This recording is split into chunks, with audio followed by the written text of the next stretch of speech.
মানুষের একটি সমস্যা আছে যে মানুষ সাফল্যকে মাপতে থাকেন, লক্ষ্যপ্রাপ্তিকে মাপতে থাকেন এবং তার তুলনা করতে থাকেন যে ও এত কিছু পেল আর আমি পেলাম না, ওর কাছে এত কিছু আছে কিন্তু আমার কাছে নেই।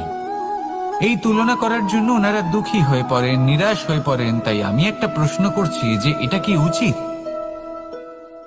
এই সংসারে আপনি কি নিয়ে তুলনা করবেন, যেখানে সূর্যদেব চন্দ্রমা দুজনেই আছেন, দুজনেই হলেন বিশেষ, দুজনেই নিজ নিজ সময়ে উদিত হন। এদের মধ্যে একজন না থাকলে তাহলে আমাদের জীবন কঠিন হয়ে পড়বে। ঠিক সেইভাবেই আপনি যদি একটা বড় রেখা অঙ্কন করেন তাহলে অন্য রেখাটি ছোট হয়ে পড়ে না, সে তেমনই থাকে যেমনটা সে ছিল। আপনার অস্তিত্ব কখনো ছোট বা বড় হতে পারে না। শুধু তুলনা করার জন্য আপনার এটা মনে হতে পারে। যদি আপনি যুদ্ধ করতে চান আপনার তলোয়ারের প্রয়োজন পড়বে। যদি বস্ত্র তৈরি করতে চান এত বড় তলোয়ার দিয়ে কিছুই হবে না, তখন প্রয়োজন পড়বে একটা ছোট্ট সূচের। তাই তুলনা করবেন না, না নিজেকে ছোট মনে করবেন না অন্য কাউকে। সবার সাথে সহযোগিতা করুন, আর যদি তুলনা করতেই হয় নিজের সাথে করুন, যে কাল আমি কেমন ব্যক্তি ছিলাম, আজ কি তার থেকে শ্রেষ্ঠ হয়ে উঠতে পেরেছি। ভেবে দেখুন ভবিষ্যতে গিয়ে আপনি কতটা শ্রেষ্ঠ ব্যক্তি হতে পারেন। আসুন আমার সাথে ভালোবেসে বলুন রাধা রাধা।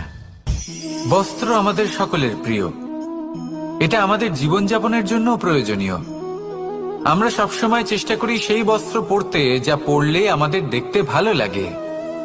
কিন্তু কখনো এই কথা ভেবে দেখেছেন যে কিছু বস্ত্র যদি স্বচ্ছ হয় তাহলে তা পুরনো হলেও দেখতে ভালো লাগে?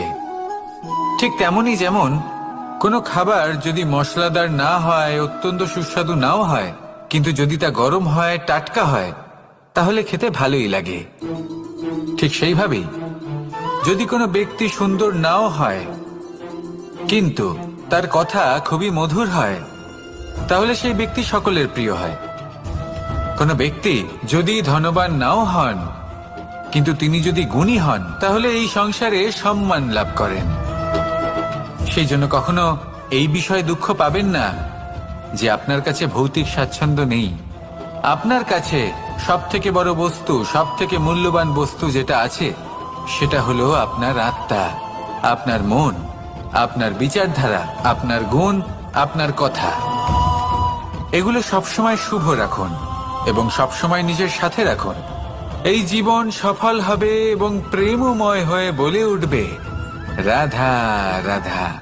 নন্দ বাবাও খেলার ছলে খুব বড় বড় শিক্ষা দিতেন। অনেকদিন আগেকার কথা, বাবা আমার জন্য একটা মানচিত্র নিয়ে এলেন। এটা ছিল জম্বু দ্বীপের মানচিত্র, ঠিক যেন একটা ধাঁধা যা টুকরো টুকরো করে বিভিন্ন দিকে ছড়ানো, যেগুলোকে আমায় জুড়তে হতো। ব্যাস শুধু এটুকুই ছিল আমার কাজ। আমি বারবার প্রচেষ্টা করলাম কিন্তু বারবার অসফলই রয়ে গেলাম। বাবা এটা দেখলেন এবং হাসলেন। বাবা বললেন, একটা কাজ করো, এই প্রত্যেকটি অংশকে উল্টে রাখো। আমিও উল্টে রাখলাম। তারপরে দেখলাম প্রত্যেক অংশে মানুষের শরীরের কোনো না কোনো অংশ চিহ্নিত। কোথাও হাত আছে, পা আছে, কোথাও মুখ আছে। বাবা বললেন যে এবার এটা জুড়তে চেষ্টা করো। আমিও জুড়ে দিলাম। মানুষের মানচিত্র পূর্ণ হলো। এবার বাবা বললেন এটা উল্টে রাখো, মানচিত্র পূর্ণ আকার ধারণ করেছে। আমি বললাম ঠিক আছে। আমি উল্টে রাখলাম, দেখলাম জম্বুদ্বীপের মানচিত্র পূর্ণ হয়েছে। বাবা বললেন, যদি দেশকে সফল করে তুলতে চাও, শক্তিশালী করতে চাও, স্থির বানাতে চাও, তাহলে সবার আগে দেশবাসীকে একত্রিত করতে শেখো। সকল সৈন্যগণ যখন একজোট হয়ে দাঁড়াবে তখন দেশের শক্তি আরো বেড়ে যাবে। শুধু তাই নয়, বাবা বললেন যদি ভালোবাসার সাথে জড়িয়ে পড়ো তাহলে পরমাত্মাও তোমার সামনে এসে দেখা দেবেন। তাহলে এটাই করুন আর আমার সাথে ভালোবেসে বলুন রাধা রাধা। ছোটবেলা থেকেই আমি গরু চড়িয়ে অভ্যস্ত, সেই জন্য সকলে আমাকে গোপাল নামে ডাকত। কিন্তু গোপাল হয়ে আমি একটা অমূল্য শিক্ষা লাভ করেছি। আমি দেখেছি যে গৌশালাতে অনেক বাছুরের মধ্যে একটি গাই তার নিজের বাছুরকে অবশ্যই চিনে ফেলে। যেখানে সমস্ত বাছুর একই রকম দেখতে এবং প্রত্যেকের স্বরও সমান, তারপরেও সকল বাছুরের মধ্যে নিজের বাছুরকে ঠিক চিনতে পেরে যায় এবং তার সাথেই থাকে। ঠিক এইরকমই কিছুটা হয় আমাদের কর্ম এবং তার কর্মফল। আপনি সবার মাঝে থেকেও কোনো কর্ম, মন্দির এই শব্দের আরম্ভ হলো সেই কর্মফল সবার মধ্যে আপনাকে চিনে ফেলবে এবং আপনার সাথেই থাকবে। তাই যখনই কর্ম করবেন ভেবে চিন্তে করবেন। কোনো কর্ম করার আগে একবার ভেবে দেখুন, তাহলে জীবনে বারংবার অনুতপ্ত হতে হবে না। কারণ বিষয়টা কিছুটা এরকম যে এই সংসারে আপনি কাল, কর্মফল এবং সময় এই তিনের হাত থেকে কখনো লুকোতে পারবেন না, কখনো পালাতেও পারবেন না। আসুন আমার সাথে ভালোবেসে বলুন, রাধা রাধা। জন্ম এবং মৃত্যু, একটি হলো জীবনের সূত্রপাত, আরেকটি জীবনের সমাপ্তি। এটা হলো একটি চক্র এবং প্রত্যেক চক্রের মতোই এটাও যেখান থেকে শুরু হয় সেখানে এসেই সমাপ্ত হয়। অর্থাৎ প্রত্যেক ব্যক্তি যারা জন্ম নিয়েছেন তার জন্মের সাথে এটা সুনিশ্চিত হয়ে যায় যে তার মৃত্যু হলো অবশ্যম্ভাবী।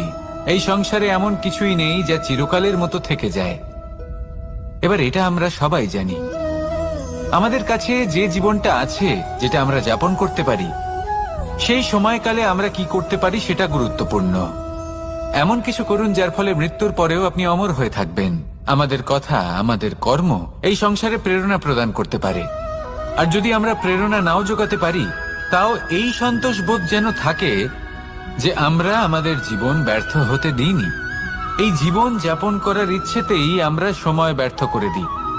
আর এই জীবনকে যাপন করার সর্বশ্রেষ্ঠ উপায় হলো এটাই যে কখন আমাদের মৃত্যু হবে, কিভাবে আমাদের মৃত্যু হবে, এই চিন্তা ত্যাগ করে যেন আমরা বর্তমানে বেঁচে থাকি, আজকে বেঁচে থাকি, আজকে দাঁড়িয়ে কর্ম করি এবং আজ যে সংকট সামনে তার সম্মুখীন হই।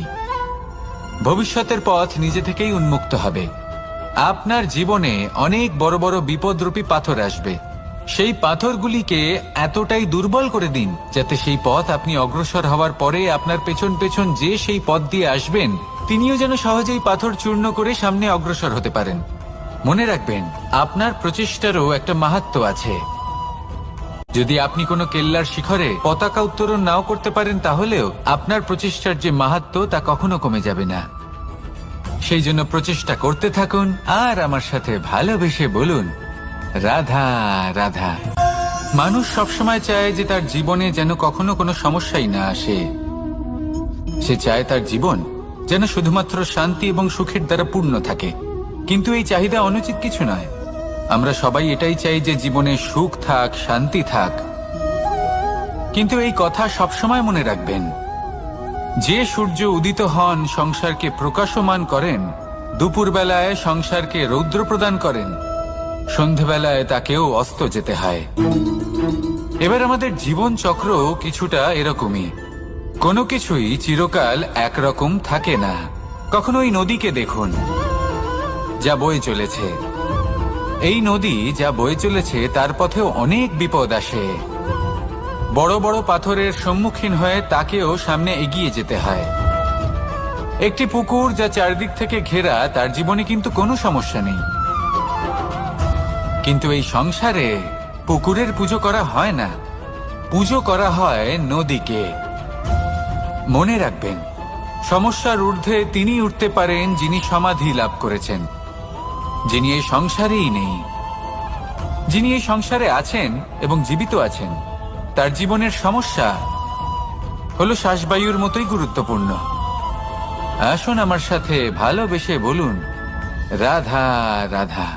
বন হলো আমাদের সবারই প্রিয়।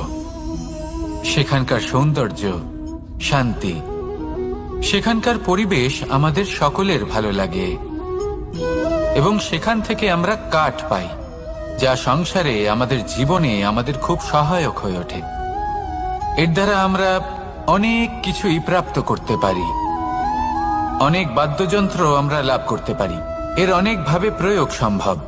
কিছু কাঠ অত্যন্ত সুগন্ধি হয় যা আমরা ঈশ্বরকে নিবেদন করি, যেমন চন্দন। এবার ভাবুন, একজন অসাবধানী ব্যক্তি তার হাত থেকে ছোট্ট একটা আগুনের ফুলকি যদি সেখানে পড়ে, তাহলে তা সমগ্র বনকে ভস্ম করে দিতে পারে। আর যখন এই আগুন ছড়িয়ে পড়ে, তখন তা কাউকে রেহাই দেয় না। অন্য বৃক্ষকে নয়, পাতাকে নয়, ফলকে নয়, কাঁটাকে নয়, কাউকে নয়, পথে যাকে পায় তাকেই ভস্ম করে দেয়। এই ছোট্ট আগুনের ফুলকি। কিন্তু এই ছোট্ট আগুনের ফুলকি সবার আগে কাকে ভস্ম করে? সেই সকল ছোট ছোট শুকনো পাতা, সেই ছোট ছোট গাছের ডাল। ঠিক সেইভাবেই আপনার জীবনে একজন খারাপ ব্যক্তি এসে হয়তো আপনার সমগ্র জীবন ধ্বংস করে দিতে পারে। আর আপনার এই জীবনে এই ছোট ছোট শুকনো পাতা এবং এই ছোট ছোট শুকনো কাঠ আপনার ছোট ছোট স্বার্থ। আপনার স্বার্থের দ্বারা এই অশুভ ব্যক্তি আপনার মনে অশুভ আবেগ বাড়িয়ে তুলবে এবং আস্তে আস্তে আপনার জীবন শেষ করে দিতে পারে। তাই মনে রাখবেন, এই জীবন অমূল্য। আপনি হলেন অমূল্য। এই জীবন যাপন করুন এবং এই জীবনের কাছে পৌঁছানোর দ্বার আর কোথাও নেই, আপনার কাছেই আছে। আপনার মনে, আপনার বিবেকে, আপনার দৃষ্টিভঙ্গিতে, আপনার ভাবনাতেই আছে। এই দ্বারকে খুলুন। জীবন সফল হবে আর ভালোবেসে বলবে, রাধা রাধা। কথায় আছে যে স্বপ্ন এবং লক্ষ্য হলো একটি মুদ্রারই দুটি দিক। যতক্ষণ না স্বপ্ন দেখছেন, ততক্ষণ বুঝবেন কি করে আপনার লক্ষ্য কি? স্বপ্ন দেখে যদি নিজের লক্ষ্য বুঝতে পারেন, সেটা পেতে চান, তবেই সেটা লাভ করতে পারবেন।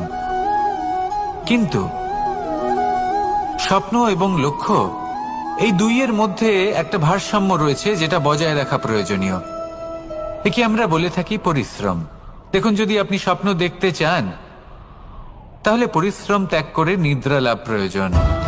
কিন্তু যদি আপনি লক্ষ্য লাভ করতে চান, তাহলে আপনাকে নিদ্রা ত্যাগ করে পরিশ্রম করতে হবে।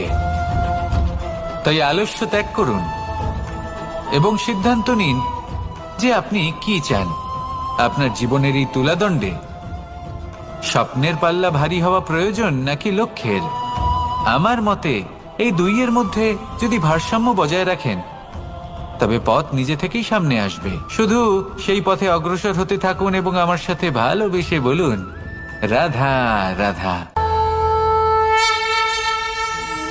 আমরা সবাই জীবনে সুখ লাভ করতে চাই। শুধু জীবনে কেন, জীবনের পরেও আমরা সুখ লাভ করতে চাই। আমরা সকলে স্বর্গের কামনা করি। কিন্তু খুব সহজ একটা কথা, যদি আপনি স্বর্গ লাভ করতে চান, তাহলে প্রথমে মৃত্যু লাভ করতে হবে। আপনি যদি প্রাণই না দেন, তাহলে আপনি স্বর্গ লাভ কিভাবে করবেন, তাই না? শুধু এই ছোট্ট একটা বিষয় দ্বারা আমরা জীবনে অনেক কিছুই শিখতে পারি। যদি আপনার কোনো লক্ষ্য থাকে, কোনো মনোবাঞ্ছিত স্থান থাকে, কোনো বড় কাজ আপনি করতে চান, তাহলে সেই সবই হবে। কিন্তু শুধুমাত্র কামনা করলে হবে না, আপনাকে কর্ম করতে হবে। নিরন্তর প্রয়াস, পরিশ্রম, পথ খুঁজতে হবে, সামনে অগ্রসর হতে হবে। কখনো অসফল হলে তার কারণ খুঁজতে হবে, বিপদের সম্মুখীন হতে হবে, অন্তর থেকে নিজের শক্তি বাড়িয়ে তুলতে হবে। তবেই আপনি নিজের লক্ষ্য লাভ করতে পারবেন, মনোবাঞ্ছিত স্থান পাবেন। মহানদী গঙ্গা একটি বিন্দু দ্বারা শুরু হয়, ধীরে ধীরে অগ্রসর হয়। কোনো পাথরে ধাক্কা খেলেও সে থামে না, বরং এগোতেই থাকে। তারপরেই সে মহান নদী গঙ্গা হয়ে উঠতে পারে। পরিশ্রম করুন, লক্ষ্য লাভ করুন, আর আমার সাথে ভালোবেসে বলুন, রাধা রাধা। এই সংসারে তিন ধরনের আবেগ অত্যন্ত গুরুত্বপূর্ণ, যা প্রত্যেক মানুষের জীবনে থাকে। প্রথমটা হলো আনন্দ, যা আমরা সবাই লাভ করতে চাই। দ্বিতীয় হলো ক্রোধ। এটা তখনই আসে যখন আমরা আমাদের উপর নিয়ন্ত্রণ হারাই বা কোনো পরিস্থিতি আমাদের প্রতিকূল হয়ে থাকে। তৃতীয় হলো দুঃখ। এই দুঃখ তখনই আসে যখন কোনো একটা পরিস্থিতি আমাদের মনের মতো হয় না, বা আমাদের প্রিয়জন আমাদের বুঝতে পারেন না। আমরা অমূল্য কিছু হারিয়ে ফেলি, তখন এই দুঃখ আমাদের হৃদয়ে আশ্রয় নেয়। এই তিন আবেগ হলো এমন যে আমাদের জীবনে আসতে এবং যেতে থাকবে। কিন্তু এই তিনটি আবেগের বিষয়ে কোন কথাটা মনে রাখতে হবে সেটা শুনুন। যখনই আপনি আনন্দে থাকবেন, প্রতিশ্রুতি দেবেন না, কারণ যখন মানুষ আনন্দে থাকেন তখন তিনি নিজের বিবেক বোধ হারিয়ে ফেলেন।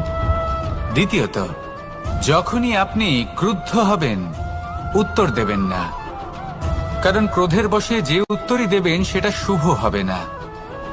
তৃতীয়ত, যখনই আপনি দুঃখী থাকবেন, কোনো সিদ্ধান্ত নেবেন না, তখন নিজের মনের ওপর, নিজের কর্মের ওপর, নিজের ওপর নিয়ন্ত্রণ রাখতে চেষ্টা করুন। যদি এই তিনটি আবেগের ক্ষেত্রে এই জিনিসগুলো মনে রাখেন, তাহলে জীবনে কখনো আক্ষেপ করবেন না। আসুন আমার সাথে ভালোবেসে বলুন, রাধা রাধা। আমাদের মধ্যে বেশিরভাগ মানুষ কোনো না কোনো মহাশক্তির উপস্থিতিকে বিশ্বাস করেন।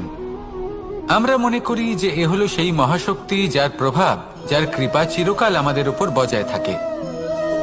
আমাদের কর্মের ওপর, কর্মফলের ওপর চিরকাল তার দৃষ্টি থাকে। আমাদের মধ্যে কেউ একে ঈশ্বর মনে করেন, কেউ বা প্রকৃতি মনে করেন, বা কেউ কোনো গৃহপালিত পশুর মধ্যে মহাশক্তির দর্শন লাভ করেন, বা কেউ কোনো বস্তুর মধ্যে। প্রত্যেকের নিজস্ব বিশ্বাস আছে, কিন্তু সেই শক্তির থেকে আশীর্বাদ লাভের জন্য বা কোনো ইচ্ছে পূরণের জন্য আমরা কখনো না কখনো মন্দিরে যাই। এই মন্দির শব্দের সূত্রপাত কিভাবে, আগে সেটা বুঝে নেওয়া যাক।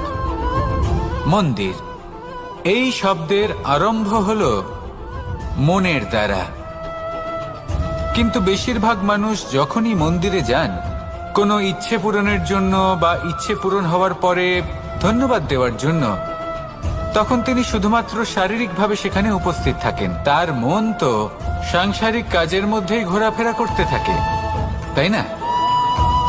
তাহলে বলুন, এর অর্থ কি? যদি আপনি মন্দিরে নিজের মনকেই না নিয়ে যান, তাহলে তার কি লাভ হবে?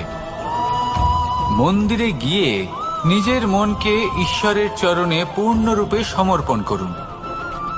নিজের মন থেকে ঈশ্বরের আরাধনা করুন, আর এই মন থেকেই বলুন, রাধা রাধা।